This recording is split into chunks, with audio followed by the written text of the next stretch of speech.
Hello hi നമസ്കാരം, എല്ലാവർക്കും ഒരു പുതിയ വീഡിയോയിലേക്ക് സ്വാഗതം. നമ്മൾ ഇന്ന് പരിചയപ്പെടുന്നത് 2024 ഹ്യുണ്ടായി ക്രെറ്റയാണ്. അപ്പോൾ ക്രെറ്റ എന്ന് പറയുന്ന വാഹനം ഹ്യുണ്ടായിയുടെ ഏറ്റവും അധികം പോപ്പുലർ ആയിട്ടുള്ള ഒരു മിഡ് സൈസ്ഡ് SUV ആണ്.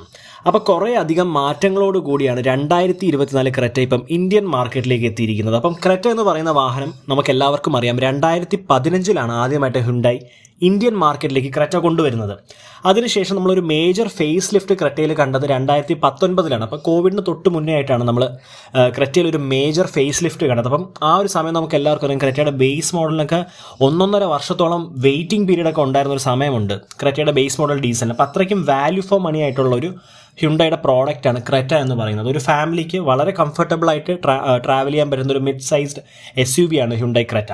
അപ്പോൾ ക്രെറ്റയിലേക്ക് വരുമ്പം 2024 ക്രെറ്റയിലേക്ക് വരുമ്പം കുറേ അധികം മാറ്റങ്ങൾ ഈ ഒരു വാഹനത്തിൽ സംഭവിച്ചിട്ടുണ്ട്. ഏകദേശം 72ഓളം പുതിയ ഫീച്ചേഴ്സ് നമുക്ക് ഈ ഒരു വാഹനത്തിൽ ആഡ് ആയിട്ടുണ്ട്. ഇതിന് മുന്നേ ഉള്ള പ്രീ ഫേസ് ലിഫ്റ്റ് മോഡൽ വെച്ച് കമ്പയർ ചെയ്യുമ്പം പുതിയ 72ഓളം ഫീച്ചേഴ്സ് വരുന്നുണ്ട്. അതുകൂടാതെ താഴോട്ടുള്ള വേരിയൻസിൽ അല്ലെങ്കിൽ ബേസ് വേരിയൻസിലോട്ട് വരുമ്പം 36 സ്റ്റാൻഡേർഡ് ഫീച്ചേഴ്സും മാറിയിട്ടുണ്ട്. അതിൽ എടുത്തു പറയേണ്ട ഒരു കാര്യം, നമുക്ക് സ്റ്റാൻഡേർഡ് ആയിട്ട് അക്രോസ് ഓൾ ദ ട്രിംസ് നമുക്ക് എല്ലാ വേരിയൻസിലും അല്ലെങ്കിൽ എല്ലാ മോഡൽസിലും ക്രെറ്റയുടെ എല്ലാ വേരിയൻസിലും നമുക്ക് സ്റ്റാൻഡേർഡായിട്ട് 6 എയർ ബാഗുകൾ ഇപ്പം കൊടുത്തിട്ടുണ്ട്. അതിന് പുറമെ നമുക്ക് ടോപ്പ് ഓഫ് ദ ലൈൻ ആയിട്ടുള്ള മോഡലാണ് നമ്മളിന്ന് റിവ്യൂ ചെയ്യുന്നത്. XX ഓപ്ഷണൽ എന്ന് പറയുന്ന 7 സ്പീഡ് DCT യൂണിറ്റാണ് നമ്മളിന്ന് റിവ്യൂ ചെയ്യുന്നത്. അപ്പം ADAS ലെവൽ 2 ഫീച്ചേഴ്സ് വന്നു എന്നുള്ളത് തന്നെയാണ് 2024 ക്രെറ്റയുടെ ഏറ്റവും വലിയ ഹൈലൈറ്റ് എന്ന് പറയുന്നത്. അപ്പോൾ നമുക്ക് ഇന്നത്തെ റിവ്യൂ വീഡിയോ ഡീറ്റെയിൽ ആയിട്ട് സ്റ്റാർട്ട് ചെയ്യാം. നമ്മൾ നോർമലി ചെയ്യുന്ന ഒരു വാക്ക് അറൗണ്ട് പാറ്റേണിൽ തന്നെയാണ്. അപ്പോൾ നമ്മൾ ഈ ഒരു ചാനൽ ആദ്യമായിട്ടാണ് കാണുന്നതെങ്കിൽ തീർച്ചയായിട്ടും ചാനൽ സബ്സ്ക്രൈബ് ചെയ്ത് സപ്പോർട്ട് ചെയ്യാം. അപ്പോൾ നമുക്ക് ഫ്രണ്ട് ഫേഷ്യയിലേക്ക് വരുമ്പോൾ ആദ്യമേ കാണാൻ സാധിക്കുന്ന ഒരു മാറ്റം എന്ന് പറയുന്നത് ഗ്രില്ലിൻ്റെ ഏരിയ അപ്പാടെ ടോട്ടലി മാറിയിട്ടുണ്ട്. അപ്പം എവിടെയൊക്കെയോ നമ്മളെ പാലിസൈഡിൻ്റെ, നമ്മൾ നേരത്തെ അൽക്കസാർ വന്ന സമയത്ത് റിവ്യൂ ചെയ്തപ്പോൾ പറഞ്ഞ പോലെ തന്നെയാണ്, എവിടെയൊക്കെയോ പാലിസൈഡിൻ്റെ ഒരു ലുക്ക് കിട്ടുന്ന രീതിയിലാണ് ഫ്രണ്ട് ഫേഷ്യ അല്ലെങ്കിൽ ഫ്രണ്ട് പോർഷൻ ഡിസൈൻ ചെയ്തിരിക്കുന്നത്. വലിയൊരു ഹ്യുണ്ടായിയുടെ ലോഗോ നമുക്ക് നടുക്കായിട്ട് കൊടുത്തിട്ടുണ്ട്. അതും ഈ പറഞ്ഞ പോലെ ഒരു എന്താ പറയുക, ഒരു മാറ്റ് ഫിനിഷിലാണ് ആ ലോഗോ വന്നിരിക്കുന്നത്. അതിന് പുറമെ ഗ്രില്ലിലേക്ക് വരുമ്പം നമുക്ക് ബ്ലാക്ക് ക്രോം ഗ്രിൽസ് ആണ് ഇപ്പം പുതിയ ക്രെറ്റയിൽ വന്നിരിക്കുന്നത്. സാധാരണ നമ്മൾ കാണുന്ന ക്രോമിൽ നിന്ന് വ്യത്യസ്തമായി ബ്ലാക്ക് ക്രോം ഗ്രിൽസ് ആണ് ഇപ്രാവശ്യം കൊടുത്തിരിക്കുന്നത്. അത്യാവശ്യം നല്ല രീതിയിൽ എയർ ഇൻടേക്കിൻ്റെ വെൻസും കാര്യങ്ങളൊക്കെ വന്നിട്ടുണ്ട്. Sequential LED indicators, turn indicators നമുക്ക് കാണാൻ സാധിക്കും. അതിന് പുറമെ നമുക്ക് കണക്റ്റിംഗ് ആയിട്ടുള്ള ഒരു LED DRL day time running lamp നമുക്ക് കാണാൻ സാധിക്കും. താഴോട്ടുള്ള വേരിയൻറ്റ്, ബേസ് വേരിയൻറ്റിലൊക്കെ ഒരു പൊസിഷൻ ലാമ്പായിട്ടാണ് കൊടുത്തിട്ടുള്ളത്. തൊട്ട് താഴേക്ക് വരുമ്പോൾ നമുക്ക് quad beam LED head lamp unit ആണ് ഇപ്രാവശ്യം ക്രെറ്റയിൽ വന്നിരിക്കുന്നത്. നമ്മൾ ഇതിന് മുന്നേ കണ്ടിരുന്ന ക്രെറ്റയിൽ നിന്ന് വ്യത്യസ്തമായിട്ടുള്ളൊരു ട്രീറ്റ്മെൻ്റ് ആണ്. ക്വാഡ് ബീമാണ് വന്നിരിക്കുന്നത്. റിഫ്ലക്ടർ LED യൂണിറ്റ്സ് തന്നെയാണ്. അത്യാവശ്യം നല്ലൊരു ലൈറ്റ് വിസിബിലിറ്റി നൽകുന്ന യൂണിറ്റാണ്. തൊട്ട് താഴെയായിട്ട് നമുക്ക് ഫങ്ഷണൽ ആയിട്ടുള്ള എയർ കർട്ടൻസ് കാണാൻ സാധിക്കും. എയറോഡൈനാമിക്സിൻ്റെ ഭാഗമായിട്ട് എയർ കർട്ടൻസ് കൊടുത്തിട്ടുണ്ട്. അതുകൂടാതെ നമുക്ക് ഈ ഒരു പോർഷനിൽ വീണ്ടും ഒരു എയർ ഡാമും ADASൻ്റെ റഡാർ നമുക്ക് ഈ ഒരു പോർഷനിലായിട്ട് കാണാം. ലെവൽ 2 ADAS വരുന്ന ഒരു വാഹനമാണ് പുതിയ ഹ്യുണ്ടായി ക്രെറ്റ. അപ്പം ലെവൽ 2 ADAS എന്ന് പറയുമ്പോൾ നമുക്ക് ഒരുപാടധികം കൊളിഷൻ വാർണിങ്ങും ലെയിൻ കീപ്പ് അസിസ്റ്റും കുറേ അധികം ഫീച്ചേഴ്സോട് കൂടിയാണ് നമുക്ക് ക്രെറ്റയുടെ ഫുൾ ഓപ്ഷൻ വരുന്നത്. ശരിക്കും വാല്യൂ ഫോർ മണി ഈ ഒരു പ്രൈസ് ടാഗിൽ ഒരു ഫീച്ചർ വൈസ് നോക്കുകയാണെങ്കിൽ വാല്യൂ ഫോർ മണി എന്ന രീതിയിൽ തന്നെ കൊണ്ടുവരാൻ ഹ്യുണ്ടായിക്ക് സാധിച്ചിട്ടുണ്ട്. അതുകൂടാതെ ബോണറ്റ് ഷെല്ലിലേക്ക് വരുമ്പോഴത്തേക്ക് നമുക്ക് ബോൾഡായിട്ടുള്ള ക്യാരക്ടർ ലൈൻസും കാര്യങ്ങളെല്ലാം കൊടുത്ത് മാക്സിമം സ്പോട്ടി ആയിട്ട് നിർത്താൻ തന്നെ ഹ്യുണ്ടായിക്ക് സാധിച്ചിട്ടുണ്ട്. നമുക്ക് വിൻസ്ക്രീൻ വാഷർ ജെറ്റ്സ് എല്ലാം കവേർഡ് ആണ്, അല്ലെങ്കിൽ ടഗ്ഡ് ഇൻ ആയിട്ടാണ് കൊടുത്തിരിക്കുന്നത്. അപ്പോൾ അതൊരു ബോണറ്റിൻ്റെ മുകളിൽ കൊടുത്ത് വൃത്തികേടൊന്നും ആക്കിയിട്ടില്ല, വളരെ കമ്പോസ്ഡ് ആയിട്ട് തന്നെ കൊടുത്തിട്ടുണ്ട്. അടുത്തായിട്ട് നമുക്ക് എഞ്ചിൻ ബേയിലേക്ക് വരാം. എഞ്ചിൻ ബേയിലേക്ക് വരുമ്പോൾ ഞാൻ നേരത്തെ പറഞ്ഞ പോലെ നമ്മൾ ഇന്ന് റിവ്യൂ ചെയ്യുന്നത് SX ഓപ്ഷണൽ എന്ന് പറയുന്ന ടോപ്പ് ഓഫ് ദ ലൈൻ ആയിട്ടുള്ള വേരിയൻ്റ് ആണ്. 7 സ്പീഡ് DCT ആണ് നമ്മൾ ഇന്ന് റിവ്യൂ ചെയ്യുന്നത്. ഇതിന് പുറമെ നമുക്ക് 1.5 പെട്രോളിൽ 6 സ്പീഡ് മാനുവൽ ട്രാൻസ്മിഷനും 6 സ്പീഡ് ഓട്ടോമാറ്റിക്കും അവൈലബിൾ ആണ്. അതുകൂടാതെ 1.5 ഡീസലിലും നമുക്ക് 6 സ്പീഡ് മാനുവലും 6 സ്പീഡ് ഓട്ടോമാറ്റിക് ട്രാൻസ്മിഷൻ വരുന്നുണ്ട്. നമ്മൾ ഇന്ന് റിവ്യൂ ചെയ്യുന്ന ടോപ്പ് ഓഫ് ദി ലൈൻ ആയിട്ടുള്ള 1.5 litre petrol turbo 7 speed DCT ആണ്. അപ്പോൾ അത്യാവശ്യം നല്ല രീതിയിൽ തന്നെ എഞ്ചിൻ പ്ലേസ്മെൻറ്റും കാര്യങ്ങളൊക്കെ വന്നിട്ടുണ്ട്. വളരെ മാസ്കുലിൻ ആയിട്ട് അല്ലെങ്കിൽ വളരെ ഒരു ബൾക്കി ഫീൽ നൽകുന്ന രീതിയിൽ തന്നെ ഫ്രണ്ട് പോർഷൻ ഡിസൈൻ ചെയ്തിട്ടുണ്ട്. അടുത്തായിട്ട് നമുക്ക് സൈഡ് പ്രൊഫൈലിലേക്ക് വരാം. സൈഡ് പ്രൊഫൈലിലേക്ക് വരുമ്പം ഏറ്റവും വലിയ കാര്യം എന്ന് പറയുന്നത് ഏറെക്കുറെ നമുക്ക് ഇതിന് മുന്നേ കണ്ട ക്രെറ്റ പോലെ തന്നെയാണ്. ആ ഒരു അലോയ് വീലിലാണ് മെയിൻ, അല്ലെങ്കിൽ ടയേഴ്സിലാണ് മെയിൻ ഡിഫറൻസ് വന്നിരിക്കുന്നത്. ടോട്ടൽ ലെങ്ത് എന്ന് പറയുന്നത് 4330 mm ആണ്. വീൽ ബേസ് എന്ന് പറയുന്നത് 2610 mm ആണ്. അപ്പോൾ ഒരു സൈഡ് പ്രൊഫൈലിലെ മേജർ ചേഞ്ച് എന്ന് പറയുന്നത് ഈ അലോയ്സിൻ്റെ പാറ്റേൺ പാറ്റേണിൽ തന്നെയാണ്. കുറച്ചും കൂടി ഒരു ഫ്യൂച്ചറിസ്റ്റിക് അല്ലെങ്കിൽ കുറച്ചും കൂടി ഡൈനാമിക് ആയിട്ട് ഫീൽ ചെയ്യുന്ന രീതിയിൽ തന്നെ അലോയ് വന്നിട്ടുണ്ട്. 17 ഇഞ്ചിൻ്റെ ടയേഴ്സാണ് കൊടുത്തിട്ടുള്ളത്. നടുക്ക് ഹ്യുണ്ടായുടെ ഒരു ലോഗോ കാണാം. അതേപോലെ നമുക്ക് ഈ ഒരു വാഹനത്തിൽ 4 വീൽസും അല്ലെങ്കിൽ 4 ടയേഴ്സും ഡിസ്ക് ബ്രേക്കാണ് കൊടുത്തിരിക്കുന്നത്. ഓൾ സൈഡ് റണ്ണിങ് ക്ലാഡിങ് കൊടുത്തിട്ടുണ്ട്. അതുകൂടാതെ നമുക്ക് ഗ്രൗണ്ട് ക്ലിയറൻസിലേക്ക് വരുമ്പോൾ 190 mm ആണ്, 190 mm ആണ് ഗ്രൗണ്ട് ക്ലിയറൻസ് വന്നിരിക്കുന്നത്. റണ്ണിങ് ബോർഡിൽ ചെറിയൊരു സിൽവർ ഫിനിഷും കാര്യങ്ങളെല്ലാം കൊടുത്ത് വളരെ നല്ല രീതിയിൽ തന്നെ ആ ഒരു പോർഷൻ ഡിസൈൻ ചെയ്തിട്ടുണ്ട്. റിയർ ടയേഴ്സിലേക്ക് വരുമ്പോഴും വീണ്ടും നമുക്ക് ഈ പറഞ്ഞ പോലെ ഞാൻ ഫ്രണ്ടിൽ പറഞ്ഞ പോലെ തന്നെയാണ് നമുക്ക് ഡിസ്ക് ബ്രേക്സ് തന്നെയാണ് വരുന്നത്. കുറച്ചും കൂടെ ഒരു രസമുള്ള ഒരു ഡ്യുവൽ ടോൺ ഫിനിഷിലുള്ള ഒരു ഡയമണ്ട് കട്ട് അലോയ് വീൽസ് ആണ് കൊടുത്തിരിക്കുന്നത്. അത്യാവശ്യം നല്ല വീൽ ട്രാവൽ ഡിസ്റ്റൻസ് വരുന്നുണ്ട്. ഫ്യൂൽ ടാങ്ക് ഈ ഒരു ഭാഗത്തായിട്ടാണ് വരുന്നത്. 50 ലിറ്റേഴ്സിൻ്റെ ഫ്യൂൽ ടാങ്ക് കപ്പാസിറ്റിയാണ് ക്രെറ്റയിൽ വന്നിരിക്കുന്നത്. വളരെ ബോൾഡ് ആയിട്ടുള്ള ക്യാരക്ടർ ലൈൻസ് നമുക്ക് ഈ ഒരു വാഹനത്തിൽ മൊത്തത്തിൽ കാണാൻ സാധിക്കും. ഷോൾഡർ ലൈൻ ആയാലും ഈ പറഞ്ഞ പോലെ താഴേക്ക് വരുന്ന ക്യാരക്ടർ ലൈൻസ് ഒക്കെ ആയാലും വളരെ ബോൾഡായിട്ട് ഒരു എന്താ പറയുക നല്ലൊരു എന്താ പറയുക ബൾക്കി ആയിട്ടുള്ള ഫീല് നൽകുന്ന രീതിയിൽ തന്നെ ആ ഒരു പോർഷനൊക്കെ ഡിസൈൻ ചെയ്തിട്ടുണ്ട്. അതുകൂടാതെ ഫ്ലോട്ടിംഗ് റൂഫ് കോൺസെപ്റ്റ് ജസ്റ്റിഫൈ ചെയ്യാൻ വേണ്ടി നമുക്കൊരു സിൽവർ സ്ട്രിപ്പ് അല്ലെങ്കിൽ ഒരു സിൽവർ ബോഡി പാനൽ കാണാൻ സാധിക്കും. ഇത് നേരത്തെ അതായത് പ്രീ ഫേസ് ലിഫ്റ്റിൽ നമ്മൾ കണ്ട ഒരു സെയിം ട്രീറ്റ്മെൻറ്റ് തന്നെയാണ്. അതിന് മുകളിലായിട്ട് നമുക്ക് റൂഫ് റെയിൽസ് കൊടുത്തിട്ടുണ്ട്. റൂഫ് റെയിൽസിലേക്ക് വരുമ്പോഴും ആ ഒരു സിൽവർ ഫിനിഷിൽ വരുന്ന ഒരു റൂഫ് റെയിലാണ് നമുക്ക് ക്രെറ്റയിൽ കൊടുത്തിട്ടുള്ളത്. ഒരു ബ്ലാക്ക് ഷെയ്ഡിലുള്ള പിയാനോ ബ്ലാക്ക് ഷെയ്ഡിലുള്ള ഷാർക്ക് ഫിൻ ആൻറ്റിന മുകളിലായിട്ട് കാണാൻ സാധിക്കും. അത് കഴിഞ്ഞ് നമുക്ക് ഈ ഒരു പോർഷനിലേക്ക് വരുമ്പം ക്രോം ഡോർ ഹാൻഡിൽസ് ആണ് നമുക്ക് ടോപ്പ് ഓഫ് ദ ലൈൻ ആയിട്ടുള്ള SX ഓപ്ഷനിൽ വരുന്നത്. നമുക്ക് കാണാം അത്യാവശ്യം നല്ല ബൾക്കി ആയിട്ടുള്ളൊരു എന്താ പറയുക ഡോർ ഓപ്പണിംഗ് ഹാൻഡിൽ തന്നെയാണ്. വിൻഡോ ഏരിയയിലേക്ക് വരുമ്പോഴും അത്യാവശ്യം നല്ല രീതിയിൽ ലൈറ്റ് ഇൻറ്റീരിയറിൽ കിട്ടുന്ന രീതിയിൽ തന്നെ വിൻഡോ ഏരിയയും കാര്യങ്ങളെല്ലാം ഡിസൈൻ ചെയ്തിട്ടുണ്ട്. ORVMൽ നമുക്കൊരു ചെറിയ അല്ലെങ്കിൽ ഈ പറഞ്ഞ പോലെ ഒരു LED ടേൺ ഇൻഡിക്കേറ്റേഴ്സ് കൊടുത്തിട്ടുണ്ട്. അതിന് പുറമെ 360 ഡിഗ്രി പാർക്കിംഗ് ക്യാമറ നമുക്ക് ഈ ഒരു പോർഷനായിട്ട് കാണാൻ സാധിക്കും. ഒരു പഡിൽ ലാമ്പും ആ ഒരു ഭാഗത്തായിട്ട് കൊടുത്തിട്ടുണ്ട്. അപ്പോൾ രാത്രികാലം വിസിബിലിറ്റി വർദ്ധിപ്പിക്കാനായിട്ട് അത് സഹായിക്കുന്നുണ്ടാവും. അതേപോലെ നമുക്ക് ഈ ഒരു പോർഷനിൽ നമുക്ക് ഒരു വാർണിംഗ് ട്രയാങ്കിൾ നമുക്ക് കാണാം. അഡാസിൻ്റെ ഭാഗമായിട്ടുള്ള ഒരു വാർണിംഗ് ട്രയാങ്കിൾ കാണാം. നമുക്ക് ഈ പറഞ്ഞ പോലെ സൈഡിൽ കൂടെ ഓവർടേക്ക് ചെയ്യുന്ന സമയത്ത് ഡ്രൈവറിനെ സൈഡിലൊരു വണ്ടി ഓവർടേക്ക് ചെയ്യുന്ന സമയത്ത് ഡ്രൈവറിനെ ഒന്ന് അലേർട്ട് ചെയ്യാൻ വേണ്ടി ഒരു വാർണിംഗ് ട്രയാങ്കിൾ കൊടുത്തിട്ടുണ്ട്. പില്ലേഴ്സ് ടോട്ടലി ബ്ലാക്ക്ഡ് ഔട്ടാണ്. അതും ഈ പറഞ്ഞ പോലെ അത്യാവശ്യം സ്പോർട്ടി ആയിട്ടുള്ള ലുക്ക് നൽകുന്ന രീതിയിൽ തന്നെ കൊടുത്തിട്ടുണ്ട്. അടുത്തതായിട്ട് നമുക്ക് ഈ ഒരു പോർഷനിലായിട്ട് നമുക്ക് ആ ഒരു ഓട്ടോമാറ്റിക് ആയതുകൊണ്ട് തന്നെ ഓട്ടോയുടെ ഒരു ബാഡ്ജിങ് അല്ലെങ്കിൽ ഒരു വർക്ക് നമുക്കൊരു ഫ്രണ്ട് ഫെൻഡറിലായിട്ട് ആ ഒരു ബാഡ്ജിങ് പ്ലേസ് ചെയ്തിട്ടുണ്ട്. അപ്പോൾ ശരിക്കും വളരെ എന്താ പറയുക നമുക്ക് ശരിക്കും അപ്പിയറൻസിൽ നല്ല രീതിയിൽ വ്യത്യാസം വന്നിട്ടുണ്ട്. എനിക്ക് തോന്നുന്നു സൈഡിൽ മാത്രമാണ് ഒരു എന്താ പറയുക എടുത്തു പറയുന്ന മാറ്റം ടയേഴ്സിൽ മാത്രമേ വന്നിട്ടുള്ളൂ. അല്ലെങ്കിൽ ഫ്രണ്ടും റിയർ പ്രൊഫൈലും നോക്കുമ്പോൾ ശരിക്കും നല്ല രീതിയിൽ തന്നെ ഈ ഒരു വണ്ടി റീവർക്ക് ചെയ്തിട്ടുണ്ട്, റിഫ്രഷ്ഡ് ആയിട്ടുണ്ടെന്നുള്ളതാണ് എടുത്തു പറയേണ്ട ഒരു കാര്യം. അതേപോലെ ഇത് നമ്മൾ ആ കാണുന്ന പുതിയ എമറാൾഡ് ഗ്രീൻ വരുന്നൊരു പുതിയ ഷെയ്ഡാണ് ആ വണ്ടി ഇപ്പോൾ നമ്മൾ കണ്ടത്. അതിന് പുറമെ നമുക്ക് വീണ്ടും റിയർ പ്രൊഫൈലിലേക്ക് വരുമ്പം ടെയിൽ ലാമ്പിലേക്ക് വരുമ്പോൾ നമ്മൾ ഫ്രണ്ടിൽ കണ്ട പോലെ തന്നെ സീക്വൻഷ്യൽ ഇൻഡിക്കേറ്റേഴ്സ് കൊടുത്തിട്ടുണ്ട്. അതുകൂടാതെ കണക്റ്റിംഗ് LED ടെയിൽ ലാമ്പാണ് നമുക്ക് ഫ്രണ്ടിൽ DRLൻ്റെ കാര്യം പറഞ്ഞ പോലെ കണക്റ്റിംഗ് LED ടെയിൽ ലാമ്പ്സ് ആണ് നമുക്ക് പിറകിലും അല്ലെങ്കിൽ റിയർ എൻഡിലും വന്നിരിക്കുന്നത്. അതും വളരെ സ്ലീക്കായിട്ട് എന്താ പറയുക വളരെ കമ്പോസ്ഡ് ആയിട്ട് തന്നെ ഒരു പോർഷനും കാര്യങ്ങളൊക്കെ ഡിസൈൻ ചെയ്തിട്ടുണ്ട്. ഈ ഒരു യൂണിറ്റിന് ഉള്ളിലായിട്ടാണ് നമ്മൾ ഹ്യുണ്ടായി ട്യൂസോണിൽ കണ്ട പോലെ തന്നെ നമുക്ക് ഹ്യുണ്ടായുടെ ലോഗോ കൊടുത്തിരിക്കുന്നത്. ക്രെറ്റയുടെ ഒരു ബാഡ്ജിങ് നമുക്ക് ഈ ഒരു പോർഷനിൽ കാണാം. അതേപോലെ ഓപ്പോസിറ്റ് സൈഡിൽ നമുക്ക് SX എന്ന് പറയുന്നത് അതായത് ഈ ഒരു ട്രിമ്മിൻ്റെ നമുക്ക് ബാഡ്ജിങ് കൊടുത്തിട്ടുണ്ട്. താഴേക്ക് വരുമ്പം നമുക്ക് ഈ ഒരു ഭാഗത്ത് റിഫ്ലക്റ്റേഴ്സും അതേപോലെ പാർക്കിംഗ് സെൻസേഴ്സും നമുക്ക് ഫ്രണ്ടിലും പാർക്കിംഗ് സെൻസേഴ്സ് വരുന്നുണ്ട്. ഒബ്വിയസ്ലി അഡാസ് ലെവൽ 2 വരുന്ന വണ്ടി ആയതുകൊണ്ട് ഫ്രണ്ടിലും പാർക്കിംഗ് സെൻസേഴ്സ് വന്നിട്ടുണ്ട്. ഒരു സ്മോക്ക് ഫിനിഷിൽ അല്ലെങ്കിൽ ബ്ലാക്ക് എന്താ പറയുക ഒരു മാറ്റ് ഫിനിഷിൽ വരുന്ന യൂണിറ്റാണ്. നമുക്ക് റിവേഴ്സ് ലാമ്പ് ഈ ഒരു പോർഷനിലായിട്ടാണ് കൊടുത്തിട്ടുള്ളത്. എക്സോസ്റ്റ് നമുക്ക് ഈ ഒരു പോർഷനിലായിട്ട് കാണാൻ സാധിക്കും. താഴെ തന്നെ നല്ല രീതിയിൽ കൺസീൽ ചെയ്ത് തന്നെ നമുക്ക് അണ്ടർബോഡിയും കാര്യങ്ങളൊക്കെ ഈ ഒരു വാഹനത്തിൽ വന്നിട്ടുണ്ട്. സെൻസേഴ്സിൻ്റെ കാര്യം ഞാൻ നേരത്തെ പറഞ്ഞ പോലെ തന്നെയാണ്. ഫ്രണ്ടിലും ബാക്കിലും നമുക്ക് സെൻസേഴ്സ് വരുന്നുണ്ട്. റിവേഴ്സ് ക്യാമറ ഈ ഒരു പോർഷനിൽ കാണാൻ സാധിക്കും. ലൈസൻസ് ബോണ്ട് ഏരിയ ഈ ഒരു ഭാഗത്തായിട്ട് തന്നെ കൊടുത്തിട്ടുണ്ട്. അതൊക്കെ വളരെ നീറ്റ് ആൻഡ് ക്ലീൻ ആയിട്ട് തന്നെ ഒരു നമ്മുടെ ബോഡിയിൽ ലയിച്ച് നിൽക്കുന്ന രീതിയിൽ തന്നെ കൊടുത്തിട്ടുണ്ട്. റിയർ വിൻഷീൽഡിലേക്ക് വരുമ്പോഴും ഒരു ബ്ലാക്ക് ഫ്രെയിം എന്ന രീതിയിലാണ് കൊടുത്തിരിക്കുന്നത്. ഇൻറ്റഗ്രേറ്റഡ് സ്പോയിലർ വരുന്നുണ്ട്. അതിലും വളരെ നേരിയ ഒരു സ്ട്രിപ്പ് പോലത്തെ ഒരു LED brake lamp high raised brake lamp കൊടുത്തിട്ടുണ്ട്. വൈപ്പേഴ്സും വാഷേഴ്സും വരുന്നുണ്ട്. ഡിഫോഗർ ലൈൻസ് നമുക്ക് കാണാൻ സാധിക്കും. ഇവിടെ ഒരു ഇലക്ട്രോ മാഗ്നറ്റിക് ബട്ടൺ കൊടുത്തിട്ടുണ്ട്. അത് യൂസ് ചെയ്ത് വളരെ എളുപ്പം നമുക്ക് ബാക്ക് ബൂട്ട് ലിഡ് ഓപ്പൺ ചെയ്യാൻ സാധിക്കുന്നതാണ്. 433 ലിറ്റേഴ്സിൻ്റെ മാസീവ് ബൂട്ട് സ്പേസ് ആണ് നമുക്ക് ക്രെറ്റയിൽ വന്നിരിക്കുന്നത്. അത്യാവശ്യം നല്ല രീതിയിലുള്ള ബൂട്ട് സ്പേസ് ഈ ഒരു വാഹനം നമുക്ക് ഓഫർ ചെയ്യുന്നുണ്ട്. നല്ല രീതിയിൽ ബാഗേജും കാര്യങ്ങളും സ്റ്റോർ ചെയ്യാൻ സാധിക്കും. ഈ ഒരു പോർഷനിൽ ലൈറ്റ് കൊടുത്തിട്ടുണ്ട്. ചെറിയൊരു സ്പേസ് ആ ഒരു പോർഷനിൽ കാണാൻ സാധിക്കും. ബോസിൻ്റെ 8 സ്പീക്കർ യൂണിറ്റ് ആണ് വരുന്നത്. അതിൻ്റെ ഭാഗമായിട്ടുള്ള സബ് വൂഫറാണ് നമുക്ക് ഈ ഒരു ബൂട്ടിൽ വന്നിരിക്കുന്നത്. ഈ ഒരു മാറ്റ് ഉയർത്തി കഴിഞ്ഞാൽ നമുക്ക് 17 ഇഞ്ചിൻ്റെ തന്നെ ഒരു സ്പെയർ ടയർ കാണാൻ സാധിക്കും. അൺഫോർച്ചുനേറ്റ്ലി അല്ലെങ്കിൽ ഫോർച്ചുനേറ്റ്ലി അത് നമുക്ക് അലോയ് വീലല്ല വരുന്നത്. സാധാരണ ഇപ്പം കോസ്റ്റ് കട്ടിങ്ങിൻ്റെ ഭാഗമായിട്ട് ഒരു വണ്ടിയിലും അങ്ങനെ അധികം കണ്ടുവരാറില്ല അലോയ് വീൽസ്.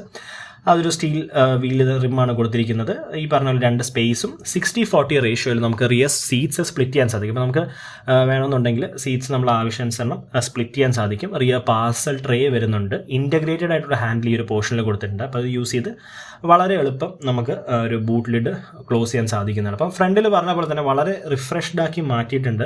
ഈ ഒരു വാഹനത്തിൻ്റെ പിൻഭാഗവും വളരെ നല്ല രീതിയിൽ തന്നെ റിയറും ഡിസൈൻ ചെയ്തിട്ടുണ്ട്. അടുത്തായിട്ട് നമുക്കിനി സെക്കൻഡ് റോയിലേക്ക് പോവാം. അപ്പം വീണ്ടും നേരത്തെ പറഞ്ഞ പോലെ തന്നെ ഡോർ ഹാൻഡിൽസ് ക്രോം റാപ്ഡ് ആണ്. ഡോർ പാഡ്സിലേക്ക് വരുമ്പം ഈ പറഞ്ഞ പോലെ എന്താ പറയുക, ഒരുപാട് ഗിമ്മിക്സോ കാര്യങ്ങളൊന്നുമില്ല. വളരെ നീറ്റായിട്ട് തന്നെ റിയർ ഡോർ പാഡ് ഡിസൈൻ ചെയ്തിട്ടുണ്ട്. ഒരു ഡ്യുവൽ ടോൺ കോമ്പോയിലാണ് വരുന്നത്. ഈ ഒരു പോർഷനിൽ ലെതർ ഫിനിഷ് വന്നിട്ടുണ്ട്. അതിൽ നമുക്ക് സിംഗിൾ സ്റ്റിച്ചും കാര്യങ്ങളൊക്കെ കൊടുത്ത് വളരെ ഭംഗിയോടുകൂടി തന്നെ ആ ഒരു ഹാൻഡ് റെസ്റ്റ് ഡിസൈൻ ചെയ്തിട്ടുണ്ട്. ബോസിൻ്റെ ബാഡ്ജിങ് നമുക്ക് ആ സ്പീക്കറിന് മുകളിലായിട്ട് കാണാം. അത്യാവശ്യം നല്ലൊരു ക്വാളിറ്റി ഉള്ള സൗണ്ട് സിസ്റ്റമാണ്. ബോട്ടിൽ ഹോൾഡറും അതേപോലെ ചെറിയൊരു കബി സ്പേസ് ആ ഒരു പോർഷനിൽ കൊടുത്തിട്ടുണ്ട്. ക്രോം റാപ്ഡ് ആയിട്ടുള്ള ഡോർ ഓപ്പണിംഗ് ഹാൻഡിൽസ് കാണാൻ സാധിക്കും. അതേപോലെ ഒരു ഹാർഡ് പ്ലാസ്റ്റിക് യൂണിറ്റ് ആണ്, എന്നാലും വലിയ തെറ്റില്ല. അത്യാവശ്യം നല്ല രീതിയിൽ തന്നെ ഡിസൈൻ ചെയ്തിട്ടുണ്ട്. മാനുവലി റിട്രാക്റ്റബിൾ ആയിട്ടുള്ള സൺ ബ്ലൈൻഡ്സ് നമുക്ക് സെക്കൻഡ് റോയിൽ 2 വിൻഡോസിലും വരുന്നുണ്ട്. നമുക്ക് ആവശ്യാനുസരണം അത് നമുക്ക് ഈ പറഞ്ഞ പോലെ റോൾ ഡൗൺ ചെയ്യാവുന്നതാണ്. അപ്പോൾ അത് നല്ലൊരു ഫീച്ചറാണ്. കാര്യം വെയിലും കാര്യങ്ങളൊക്കെ ഉള്ളതുകൊണ്ട് നമുക്ക് ഫിലിം ഒട്ടിക്കാതെ തന്നെ നമുക്കതൊന്ന് പ്രിവെൻറ്റ് ചെയ്യാനുള്ള ഒരു ഓപ്ഷൻ കൊടുത്തിട്ടുണ്ട്. വീണ്ടും ഉള്ളിലേക്ക് വരുമ്പോൾ നമുക്ക് ഈ പറഞ്ഞ പോലെ നമുക്ക് ഒരു നല്ല രീതിയിലുള്ള ബോൾ സ്ട്രിങ്സ് അല്ല, നല്ല രീതിയിലുള്ള ഒരു ക്വിൽട്ടുള്ള സീറ്റും കാര്യങ്ങളൊക്കെയാണ് റിയർ പോർഷനിൽ കൊടുത്തിട്ടുള്ള. ഒരു എക്സ്ട്രാ നമുക്കൊരു പില്ലോ, നമുക്ക് ക്രെറ്റയുടെ ബ്രാൻഡിങ് ഉള്ള ഒരു എക്സ്ട്രാ പില്ലോ നമുക്ക് ബാക്കിൽ 2 ഹെഡ് റെസ്റ്റും വരുന്നുണ്ട്. നമുക്ക് നടുക്കിരിക്കുന്ന പാസഞ്ചറിന് ഹെഡ് റെസ്റ്റ് വരുന്നില്ല. അത് മാത്രമാണ് ചെറിയൊരു ഡ്രോബാക്ക് ആയിട്ട് തോന്നിയത്. സെൻട്രൽ പാസഞ്ചറിനും കൂടി ഒരു ഹെഡ് റെസ്റ്റ് കൊടുക്കാമായിരുന്നു. ഒരു ആം റെസ്റ്റ് കൊടുത്തിട്ടുണ്ട്. വളരെ കംഫർട്ടബിൾ ആയിട്ടുള്ള ലെതർ സീറ്റ്സ് ആണ് കൊടുത്തിരിക്കുന്നത്. ബ്രീത്തബിൾ ആയിട്ട് ഫീൽ ചെയ്യുന്ന ഒരു മെറ്റീരിയൽ തന്നെയാണ്. നമുക്കങ്ങനെ വലിയ രീതിയിലുള്ള ഒരു ഹീറ്റ് ജനറേഷൻ ഒന്നും ഇല്ലാത്തൊരു മെറ്റീരിയലാണ്. നല്ല തൈ സപ്പോർട്ടും നല്ല ലംബാർ സപ്പോർട്ടും ഓഫർ ചെയ്യുന്നുണ്ട്. അത്യാവശ്യം നല്ല ലെഗ് സ്പേസ് ഉണ്ട്. കാര്യം ഈ സീറ്റ് ഏറ്റവും ബാക്കിലാണ് ഇട്ടിരിക്കുന്നത്. എന്നിട്ടും അത്യാവശ്യം നല്ല ലെഗ് സ്പേസ് ഓഫർ ചെയ്യുന്നുണ്ട്. മാഗസീൻ ഹോൾഡേഴ്സ് നമുക്ക് 2 സീറ്റിൻ്റെ ബാക്കിലായിട്ടും കാണാൻ സാധിക്കും. അതിന് പുറമെ നമുക്ക് സെക്കൻഡ് റോയിലേക്ക് ഡെഡിക്കേറ്റഡ് ആയിട്ടുള്ള 2 AC വെൻസും കൊടുത്തിട്ടുണ്ട്. ആ AC വെൻസിൻ്റെ ക്വാളിറ്റിയൊക്കെ എടുത്ത് പറയേണ്ട കാര്യം, വളരെ നല്ല ക്വാളിറ്റി തന്നെ കൊടുത്തിട്ടുണ്ട്. ടൈപ്പ് C ചാർജിങ് സ്ലോട്ട്സ് 2 കൊടുത്തിട്ടുണ്ട്. ഫോൺ വെക്കാനുള്ള ചെറിയ സ്പേസ് കാണാൻ സാധിക്കും. നേരത്തെ ക്രെറ്റയിൽ പ്രീ ഫേസ് ലിഫ്റ്റ് ഒരു ടൈപ്പ് A ചാർജിങ് സ്ലോട്ട് മാത്രമാണ് ഉണ്ടായിരുന്നത്. ഇപ്പോൾ 2 type C fast charging slots കൊടുത്തിട്ടുണ്ട്. നമുക്ക് ഓപ്പോസിറ്റ് സൈഡും ഒരു സൺ ബ്ലൈൻഡ് കാണാം. ഒരു റീഡിംഗ് ലാമ്പ്, നമുക്ക് 2 സൈഡിലായിട്ട് റീഡിംഗ് ലാമ്പും ഒരു ഹാൻഡിലും കൊടുത്തിട്ടുണ്ട്. അതിന് പുറമെ നമുക്ക് ഹുക്കോ കാര്യങ്ങളൊന്നും വരുന്നില്ല. പക്ഷേ 2 റീഡിംഗ് ലാമ്പും 2 ഹാൻഡിലും നമുക്ക് ഈ ഒരു 2 വശത്തായിട്ട് കാണാൻ സാധിക്കും. അതുകൂടാതെ നമുക്ക് ഈസി ആയിട്ട് ബാക്കിലത്തെ ട്രേ ഒക്കെ ആക്സസ് ചെയ്യാനുള്ള പ്രൊവിഷൻ കൊടുത്തിട്ടുണ്ട്. ഫ്രണ്ട് ഡാഷ്ബോർഡിലേക്ക് വരുന്ന നമുക്ക് കാണാം. വളരെ ഒരു കോക്പിറ്റ് സ്റ്റൈലിലേക്ക് മാറിയിട്ടുണ്ട്. വളരെ ഫ്യൂച്ചറിസ്റ്റിക് ഡാഷ്ബോർഡ് മാതിരി ആയിട്ടുണ്ട്. അത് നമുക്ക് അതിലേക്ക് ഡീറ്റെയിൽ ആയിട്ട് വരാം. ഫ്രണ്ടിലോട്ട് പോകുമ്പം പാനോറമിക് ആയിട്ടുള്ള സൺ റൂഫും കൊടുത്തിട്ടുണ്ട്. അപ്പം ഈ പറഞ്ഞ പോലെ ഇവിടെ ഒരു സ്കിഡ് പ്ലേറ്റിൽ ഒരു സ്കഫ് പ്ലേറ്റ് നമുക്കൊരു പോർഷനിൽ കൊടുത്ത്, ഇലുമിനേറ്റഡ് ഒന്നുമല്ല, ഒരു നോർമൽ സ്കഫ് പ്ലേറ്റ് ആണ് നമുക്ക് ആ ഒരു പോർഷനിൽ കൊടുത്തിട്ടുള്ളത്. വീണ്ടും ഫ്രണ്ട് ഡോർ ഹാൻഡിൽസിലേക്ക് നമുക്ക് റിക്വസ്റ്റ് സെൻസർ ആ ഒരു പോർഷനിൽ കാണാം. കീ ഇൻസേർട്ട് ചെയ്യാനുള്ള ഹോള് കൊടുത്തിട്ടുണ്ട്. ക്രോം റാപ്ഡ് തന്നെയാണ് നമ്മൾ ബാക്കിൽ പറഞ്ഞ മാതിരി. ഫ്രണ്ട് ഡോർ പാഡ്സിലേക്ക് വരുമ്പോഴും ആ ഒരു ഡ്യുവൽ ടോൺ കോമ്പോയിൽ മെയിൻറ്റെയിൻ ചെയ്തിട്ടുണ്ട്. നമുക്ക് സ്വിച്ച് ഗിയേഴ്സും കാര്യങ്ങളെല്ലാം കാണാം. നമ്മൾ പൊതുവെ ഹ്യുണ്ടായിൽ കണ്ടുവരുന്ന രീതിയിലുള്ള സ്വിച്ച് ഗിയേഴ്സും കാര്യങ്ങളൊക്കെ തന്നെയാണ് യൂസ് ചെയ്തിരിക്കുന്നത്. ലെതർ റാപ്പിങ്ങും ആ ഒരു സ്റ്റിച്ചിങ്ങും കാര്യങ്ങളെല്ലാം ആ ഒരു പോർഷനിൽ കൊടുത്ത് മാക്സിമം പ്രീമിയമായിട്ട് തന്നെ ആ ഒരു പോർഷൻ ഡിസൈൻ ചെയ്തിട്ടുണ്ട്. അതുകൂടാതെ ഈവൻ നമുക്കൊരു door handles, door opening liver എന്ന് പറയുന്നത് നമുക്ക് ക്രോം അല്ല, ശരിക്കും ഒരു സിൽവർ ഫിനിഷിലാണ് വന്നിരിക്കുന്നത്. ഒരു മാറ്റ് ഫിനിഷിലാണ്. ബോസിൻ്റെ സ്പീക്കർ യൂണിറ്റ് ഈ ഒരു പോർഷനിൽ കാണാം. ബോട്ടിൽ ഹോൾഡറും ചെറിയൊരു സ്പേസ് കൊടുത്ത് നമുക്ക് എന്തെങ്കിലും ചെറിയ ഡോക്യുമെൻറ്റ്സോ അല്ലെങ്കിൽ എന്തെങ്കിലുമൊക്കെ വെക്കാനായിട്ട് ചെറിയൊരു സ്പേസ് ആ ഒരു പോർഷനിൽ പ്രൊവൈഡ് ചെയ്തിട്ടുണ്ട്. ബാക്കിൽ പറഞ്ഞ പോലെ തന്നെ വളരെ കംഫർട്ടബിൾ ആയിട്ടുള്ള ഫ്രണ്ട് സീറ്റ്സ് ആണ്. ലെതർ സീറ്റ്സ് ആണ്. ഒരു കളറും കാര്യങ്ങളൊക്കെ നല്ല രീതിയിൽ തന്നെ ഒരു ഓഫ് വൈറ്റ് ഷെയ്ഡിലാണ് വന്നിരിക്കുന്നത്. ഒരു ഗ്രേ കോമ്പോഡ് കൂടിയാണ് അത് വന്നിരിക്കുന്നത്. അതിന് പുറമെ നമുക്ക് വെന്റിലേഷൻ ഫംഗ്ഷൻ ഫ്രണ്ടിലത്തെ 2 സീറ്റിലും വരുന്നുണ്ട്. അഡ്ജസ്റ്റബിൾ ആയിട്ടുള്ള ഹെഡ് റെസ്റ്റ് ആണ് വരുന്നത്. സീറ്റ് എയർ ബാഗ് വരുന്നുണ്ട്. ഞാൻ നേരത്തെ പറഞ്ഞ പോലെ സ്റ്റാൻഡേർഡ് ആയിട്ട് അക്രോസ് ഓൾ ദ ട്രിംസ്, ഈ ഒരു വാഹനത്തിൻ്റെ എല്ലാ ട്രിമ്മിലും നമുക്ക് സ്റ്റാൻഡേർഡ് ആയിട്ട് 6 എയർ ബാഗ് വരുന്നുണ്ട്. അപ്പോൾ അതിനൊരു ബാഡ്ജിങ് കാണാൻ സാധിക്കും. അതുകൂടാതെ 8-way ഇലക്ട്രിക്കലി അഡ്ജസ്റ്റബിൾ ഡ്രൈവർ സീറ്റാണ് നമുക്ക് പുതിയ ക്രെറ്റയിൽ വന്നിരിക്കുന്നത്. കോ പാസഞ്ചർ സൈഡിൽ നമുക്ക് ഈ പറഞ്ഞ പോലെ മാനുവലി അഡ്ജസ്റ്റബിൾ ആണ്. പക്ഷേ നമുക്ക് ഒരു ഫ്രണ്ടിലോട്ടും ബാക്കിലോട്ടും ആക്കാൻ ഒരു ഇലക്ട്രിക് ഫംഗ്ഷൻ കൊടുത്തിട്ടുണ്ട്. ഈ ഒരു പോർഷനായിട്ട് നമുക്ക് സ്റ്റാർട്ട് സ്റ്റോപ്പിന് സ്വിച്ച് കാണാം. അതേപോലെ നമുക്ക് ഈ മറ്റേ ഫ്യൂവൽ സേവ് എക്കോണമി, അതായത് സ്റ്റാർട്ട് സ്റ്റോപ്പ് ഓഫ് ചെയ്യാനുള്ള സ്വിച്ചും, അതേപോലെ പാർക്കിംഗ് സെൻസേഴ്സിൻ്റെ സ്വിച്ചും, ട്രാക്ഷൻ കൺട്രോളും, ഹെഡ് ലാമ്പ് ലെവലർ, ഇത്രയും സ്വിച്ചസ് ആണ് ഈ ഒരു പോർഷനിൽ പ്രൊവൈഡ് ചെയ്തിട്ടുള്ളത്. തൊട്ട് മുകളിലായിട്ട് നമുക്ക് AC വെൻ്റ് കൊടുത്തിട്ടുണ്ട്. ഈ പറഞ്ഞ പോലെ AC വെൻ്റെ ക്വാളിറ്റിയൊക്കെ വളരെ നല്ല രീതിയിൽ സ്റ്റാൻഡേർഡ്സ് മെയിൻറ്റെയിൻ ചെയ്ത് തന്നെ ആ ഒരു AC വെൻ്റെ ഒരു സ്വിച്ചും അല്ലെങ്കിൽ ആ ഒരു നോബും കാര്യങ്ങളൊക്കെ ഡിസൈൻ ചെയ്തിട്ടുണ്ട്. വീണ്ടും ഈ ഒരു പോർഷനിൽ സ്കഫ് പ്ലേറ്റ് ഹ്യുണ്ടായി പ്രൊവൈഡ് ചെയ്തിട്ടുണ്ട്. അപ്പോൾ നമുക്ക് ഉള്ളിലേക്ക് കയറാം. അപ്പോൾ അകത്തേക്ക് കയറുമ്പം ആദ്യമേ പറയേണ്ട ഒരു കാര്യം ഈ ഒരു സ്റ്റിയറിംഗ് കോളമാണ്. സ്റ്റിയറിംഗ് കോളം അത്യാവശ്യം നല്ല രീതിയിലുള്ള ഫ്ലാറ്റ് ബോട്ടം സ്റ്റിയറിംഗ് കോളം തന്നെ കൊടുത്തിട്ടുണ്ട്. നടുക്ക് ഹ്യുണ്ടായുടെ ഒരു ലോഗോ കാണാൻ സാധിക്കും. അതിൽ നമുക്ക് ഈ പറഞ്ഞ പോലെ ഒരു മാറ്റ് ഫിനിഷിലാണ് ഇപ്പോൾ ലോഗോ ഒക്കെ വരുന്നത്. അപ്പോൾ ആ രീതിയിൽ തന്നെ കൊടുത്തിട്ടുണ്ട്. ലെഫ്റ്റ് സൈഡിൽ മീഡിയ കൺട്രോൾസും കാര്യങ്ങളെല്ലാം ഇൻടാക്റ്റ് ആയിട്ട് തന്നെ ആ ഒരു സ്പോക്കിൽ കൊടുത്തിട്ടുണ്ട്. റൈറ്റ് സൈഡിലേക്ക് വരുമ്പോൾ ക്രൂയിസ് കൺട്രോളും അതേപോലെ അഡാസ് ഫീച്ചേഴ്സ് കൺട്രോൾ ചെയ്യാനുള്ള ബട്ടൺസും കാര്യങ്ങളെല്ലാമാണ് ആ ഒരു പോർഷനിൽ കാണാൻ സാധിക്കുന്നത്. പാഡൽ ഷിഫ്റ്റേഴ്സ് വരുന്നുണ്ട്. നമ്മൾ ഇന്ന് റിവ്യൂ ചെയ്യുന്നത് ഓട്ടോമാറ്റിക് വേരിയൻ്റ് ആണ്. 7-speed DCT ആണ് നമ്മൾ ഇന്ന് റിവ്യൂ ചെയ്യുന്നത്. അപ്പം പാഡൽ ഷിഫ്റ്റേഴ്സ് ഈ ഒരു വാഹനത്തിൽ കാണാൻ സാധിക്കും. അതേപോലെ വളരെ ഫ്യൂച്ചറിസ്റ്റിക് ആയിട്ടുള്ള രീതിയിലേക്ക് ഇൻസ്ട്രുമെൻറ്റ് ക്ലസ്റ്റർ മാറിയിട്ടുണ്ട്. നമുക്ക് 10.25 ഇഞ്ചിൻ്റെ 2 ഇൻഡിവിജ്വൽ സ്ക്രീൻസാണ് ഫ്രണ്ടിൽ കോക്പിറ്റ് എന്ന രീതിയിൽ വരുന്നത്. അപ്പോൾ നമുക്ക് ഡോർസ് ഒന്ന് ക്ലോസ് ചെയ്യാം. അപ്പോൾ നമ്മൾ അൽക്കസാറിൽ കണ്ട പോലെ അല്ലെങ്കിൽ പുതിയ ട്യൂസോണിലൊക്കെ കണ്ട പോലെ രീതിയിൽ ആ ഒരു രീതിയിലേക്ക് സ്ക്രീൻ മാറിയിട്ടുണ്ട്. 2 ഇൻഡിവിജ്വൽ 10.25 ഇഞ്ചിൻ്റെ സ്ക്രീൻസാണ്. അപ്പോൾ നമുക്കൊരു കേർവ് പോലെ ഒരു ചെറിയ നമുക്ക് ഡ്രൈവർ ഓറിയൻറ്റഡ് ആയിട്ടാണ് ആ സ്ക്രീനിൻ്റെ പ്ലേസ്മെൻറ്റ് വന്നിരിക്കുന്നത്. വളരെ ഫ്യൂച്ചറിസ്റ്റിക് ആയിട്ട് അല്ലെങ്കിൽ വളരെ ഭംഗി തോന്നിക്കുന്ന രീതിയിൽ തന്നെ ആ ഒരു പോർഷൻ ഡിസൈൻ ചെയ്യാൻ സാധിച്ചിട്ടുണ്ട്. ഒരു ഒരു ഗോൾഡൻ ലൈൻ എന്ന് പറഞ്ഞാൽ നമുക്ക് റോസ് ഗോൾഡ് ഷെയ്ഡ് എന്ന് വേണമെങ്കിൽ പറയാം. ആ ഒരു രീതിയിലുള്ള ഒരു മാറ്റ് ലൈന് നമുക്ക് അതിന് ചുറ്റും കൊടുത്തിട്ടുണ്ട്. അതിന് പുറമെ നമുക്ക് ഹസാർഡ് ഓഫ് ചെയ്ത് കഴിഞ്ഞാൽ നമുക്ക് ബ്ലൈൻഡ് സ്പോട്ട് മോണിറ്റർ ഈ ഒരു വാഹനത്തിൽ അവൈലബിൾ ആണ്. അഡാസ് ലെവൽ 2 വരുന്ന വണ്ടി ആയതുകൊണ്ട് തന്നെ നമുക്ക് ആ ഒരു ഇൻസ്ട്രുമെൻറ്റ് ക്ലസ്റ്ററിനുള്ളിൽ ലെഫ്റ്റ് സൈഡിലെ ഒരു വിഷ്വൽ കാണാൻ സാധിക്കുന്നുണ്ട്. അപ്പോൾ അതൊക്കെ എടുത്ത് പറയേണ്ട കുറേ ഫീച്ചേഴ്സാണ്. അപ്പോൾ നമുക്ക് ഈ ഒരു കാലഘട്ടത്തിൽ ഏറ്റവും അധികം വേണ്ട കുറേ മാറ്റങ്ങൾ ഈ ഒരു വാഹനത്തിൽ ഹ്യുണ്ടായി കൊണ്ടുവന്നിട്ടുണ്ട്. നമുക്ക് ഈ ഒരു സ്ക്രീനിലേക്ക് വരാം. വളരെ അഡാപ്റ്റീവ് ആയിട്ടുള്ള വളരെ ഫ്ലൂയിഡിക് ആയിട്ടുള്ള സ്ക്രീൻ തന്നെയാണ് കൊടുത്തിരിക്കുന്നത്. ടച്ച് റെസ്പോൺസ് ഒക്കെ നല്ല രീതിയിൽ തന്നെ ഈ ഒരു വണ്ടിയിൽ വരുന്നുണ്ട്. നമുക്ക് കാണാം വളരെ ഈസി ആയിട്ട് തന്നെ നമുക്ക് നാവിഗേഷനും കാര്യങ്ങളെല്ലാം ആക്സസ് ചെയ്യാൻ പറ്റുന്ന രീതിയിലുള്ള ഒരു ഇൻഫോർടൈൻമെൻറ്റ് സ്ക്രീൻ കൊടുത്തിട്ടുണ്ട്. അപ്പോൾ നമുക്ക് പെട്ടെന്നൊരു ഹൈപ്പർ സ്ക്രീൻ അല്ലെങ്കിൽ ഒറ്റ സ്ക്രീൻ പോലെ തോന്നിക്കുന്ന രീതിയിലാണ് ആ ഒരു 2 ഇൻഡിവിജ്വൽ സ്ക്രീൻസ് ആണെങ്കിലും ആ ഒരു ഫ്രെയിം വന്നിരിക്കുന്നത്. ഈ പറഞ്ഞ പോലെ കുറേ അധികം ഫീച്ചേഴ്സ് നമുക്ക് അഡാസ് ലെവൽ 2 വരുന്ന വണ്ടി ആയതുകൊണ്ട് തന്നെ ഈ വണ്ടിയിൽ ഈ ഒരു സ്ക്രീനിൽ നമുക്ക് കൺട്രോൾ ചെയ്യാൻ സാധിക്കും. AC നമുക്ക് ഡ്യുവൽ സോൺ ക്ലൈമറ്റ് കൺട്രോളാണ് ഈ ഒരു വണ്ടിയിൽ വന്നിരിക്കുന്നത്. അപ്പോൾ അത് നമുക്ക് ഇൻഡിവിജ്വലി താഴെ ബട്ടൺ യൂസ് ചെയ്തും നമുക്ക് ഓപ്പറേറ്റ് ചെയ്യാം. മുകളിൽ ഈ പറഞ്ഞ പോലെ സ്ക്രീനിലും കൺട്രോൾ ചെയ്യാം. 2 AC വെൻസ് വീണ്ടും ഈ ഒരു പോർഷൻ നമുക്ക് കണക്റ്റിംഗ് ആയിട്ട് തോന്നിക്കുന്ന രീതിയിലൊരു സെൻറ്റർ ലൈൻ ആ ഒരു AC വെനിൽ കൊടുത്തിട്ടുണ്ട്. ഗിയർ നോബ് ഈ ഒരു പോർഷനായിട്ടാണ് വരുന്നത്. നമുക്ക് ഈ പറഞ്ഞ പോലെ എയർക്രാഫ്റ്റിലൊക്കെ കാണുന്ന രീതിയിലുള്ളൊരു ഫീൽ നൽകുന്ന ഒരു ഗിയർ നോബാണ്. ക്യാമറ ക്വാളിറ്റി നമുക്ക് കാണാം.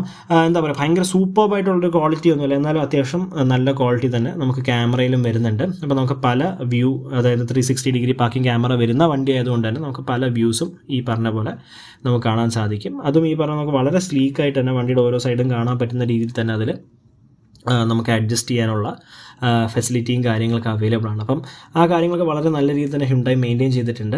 അപ്പം നേരത്തെ പറഞ്ഞ പോലെ ഗിയർ ലിവറിലേക്ക് വരുമ്പോൾ വളരെ നല്ല രീതിയിൽ തന്നെ ഗിയർ ലിവർ കൊടുത്തിട്ടുണ്ട്. നമുക്ക് ഡ്രൈവ് മോഡ് സെലക്ടറും ട്രാക്ഷൻ കൺട്രോൾ ചെയ്യാനുള്ള ഒരു റോട്ടറി ആ ഒരു പോർഷനിൽ കാണാം. ഇലക്ട്രിക്കൽ പാർക്ക് ബ്രേക്സ് ആണ് വന്നിരിക്കുന്നത്. തൊട്ട് ബാക്കിൽ ഓട്ടോ ഹോൾഡിൻ്റെ ഒരു സ്വിച്ചും, ഞാൻ നേരത്തെ പറഞ്ഞ 2 സീറ്റ്സും വെന്റിലേറ്റഡ് ആണ്. ഫ്രണ്ട് 2 സീറ്റ്സും വെന്റിലേറ്റഡ് ആണ്. അപ്പോൾ അതിന് 2 സ്വിച്ച് ഗിയേഴ്സ് നമുക്ക് ഈ ഒരു 2 ഭാഗത്തായിട്ട് കാണാൻ സാധിക്കും. അതുകൂടാതെ ഇതാണ് നമ്മുടെ ക്രെറ്റയുടെ കീ എന്ന് പറയുന്നത്. നമ്മൾ ഒട്ടുമിക്ക ഹ്യുണ്ടായി കാർസിലും കാണുന്ന പോലെ ഒരു കീ തന്നെയാണ് ഇപ്പോഴും മെയിൻറ്റെയിൻ ചെയ്തിരിക്കുന്നത്. നമുക്ക് ലോക്ക് ചെയ്യാനും അൺലോക്ക് ചെയ്യാനും ഹോൾഡ് ചെയ്ത് കഴിഞ്ഞാൽ നമുക്ക് പുറത്തുനിന്ന് ഈ വണ്ടി സ്റ്റാർട്ട് ചെയ്യാനുള്ള ഓപ്ഷൻ അവൈലബിൾ ആണ്. അതേപോലെ ഇപ്പോഴത്തെ ഈ പറഞ്ഞ പോലെയുള്ള ഫോൺ കണക്ടിവിറ്റി ഫീച്ചേഴ്സും കാര്യങ്ങളൊക്കെ നമുക്ക് ഫോൺ വെച്ച് റിമോട്ടായിട്ട് വണ്ടി ഓൺ ചെയ്യാനും AC കൺട്രോൾ ചെയ്യാനുള്ള ഓപ്ഷൻസും കാര്യങ്ങളൊക്കെ അവൈലബിൾ ആണ്. 2 കപ്പ് ഹോൾഡേഴ്സ് ഈ ഒരു ഭാഗത്തായിട്ട് കൊടുത്തിട്ടുണ്ട്. ഇൻഫർടൈൻമെൻറ്റ് യൂണിറ്റിൻ്റെ തൊട്ട് താഴെ നമുക്ക് ഫിസിക്കലായിട്ടുള്ള കുറേ AC കൺട്രോൾസും അല്ലെങ്കിൽ ഫിസിക്കലായിട്ടുള്ള കുറേ ബട്ടൺസും കാര്യങ്ങളൊക്കെ കാണാൻ സാധിക്കും. ഞാൻ നേരത്തെ പറഞ്ഞ പോലെ ഡ്യുവൽ സോൺ ക്ലൈമറ്റ് കൺട്രോളാണ് വരുന്നത്. അപ്പോൾ 2 ഇൻഡിവിജ്വൽസിന് ഫ്രണ്ടിൽ അവരുടേതായ ടെമ്പറേച്ചർ സെറ്റ് ചെയ്യാനുള്ള ഓപ്ഷൻ അവൈലബിൾ ആണ്. നമുക്ക് റോട്ടറിയും കാര്യങ്ങളെല്ലാം ഈ ഒരു പോർഷനിലായിട്ട് കൊടുത്തിട്ടുണ്ട്. നമുക്ക് വലിയൊരു ആംറെസ്റ്റാണ് നമുക്ക് നടുക്ക് വരുന്നത്. അത് ഈ പറഞ്ഞ പോലെ അത്യാവശ്യം ഡീപ്പാണ്, ലെതർ റാപ്ഡ് ആണ്. അതേപോലെ അതിലും സിംഗിൾ സ്റ്റിച്ചും കാര്യങ്ങളൊക്കെ വരുന്നുണ്ട്. ചെറിയൊരു സ്റ്റോറേജ് സ്പേസ് ഈ ഒരു പോർഷനിൽ കൊടുത്തിട്ടുണ്ട്. ഗ്ലോ ബോക്സിലേക്ക് ഒരു കൂൾഡ് ആയിട്ടുള്ള ഗ്ലോ ബോക്സ് ആണ് നമുക്ക് പുതിയ ക്രെറ്റയിൽ കൊടുത്തിരിക്കുന്നത്. ഡാഷ്ബോർഡ് ലേഔട്ടും കാര്യങ്ങളൊക്കെ അല്ലെങ്കിൽ കളർ കോംബോ ഒക്കെ അത്യാവശ്യം നല്ല രീതിയിൽ പ്രീമിയം ആയിട്ട് അപ്പീലിംഗ് ആയിട്ട് തോന്നിക്കുന്ന രീതിയിൽ തന്നെ ചെയ്തിട്ടുണ്ട്. നമുക്ക് ഓട്ടോ ഡിമ്മിങ് IRVMs ഈ ഒരു വണ്ടിയിൽ വരുന്നുണ്ട്. സൺഗ്ലാസ് ഹോൾഡേഴ്സ് കാണാൻ സാധിക്കും. അതിന് പുറമെ ഫ്രണ്ട് ക്യാബിൻ ലാംപ്സ് നമുക്ക് ഈ ഒരു പോർഷനിലായിട്ട് കാണാം. LED ലാംപ്സ് ആണ്. അത്യാവശ്യം നല്ല ഒരു ലൈറ്റ് ഔട്ട്പുട്ട് നൽകുന്ന യൂണിറ്റ് തന്നെയാണ്. ഇപ്പോൾ പകലായതുകൊണ്ടാണ് നമുക്ക് അതിൻ്റെ ഒരു കറക്റ്റ് ഒരു ബ്രൈറ്റ്നസ് അറിയാൻ സാധിക്കാത്തത്. പാനോറമിക് സൺറൂഫാണ് നമുക്ക് ക്രെറ്റയിൽ വന്നിരിക്കുന്നത്. അത്യാവശ്യം വളരെ നല്ല രീതിയിൽ ലൈറ്റ് ഇൻറ്റീരിയറിലേക്ക് ലഭിക്കുന്ന രീതിയിലുള്ള ഒരു വലിയ പാനോറമിക് സൺറൂഫാണ് പുതിയ ക്രെറ്റയിൽ കൊടുത്തിരിക്കുന്നത്. നമുക്ക് കാണാം എത്രത്തോളം അത് ഓപ്പൺ ആവുന്നുണ്ട്. ശരിക്കും നല്ല വൈഡായിട്ട് ഓപ്പൺ ആവുന്ന ഒരു സൺറൂഫ് തന്നെയാണ് ഈ ഒരു വാഹനത്തിന് ഹ്യുണ്ടായി പ്രൊവൈഡ് ചെയ്തിട്ടുള്ളത്.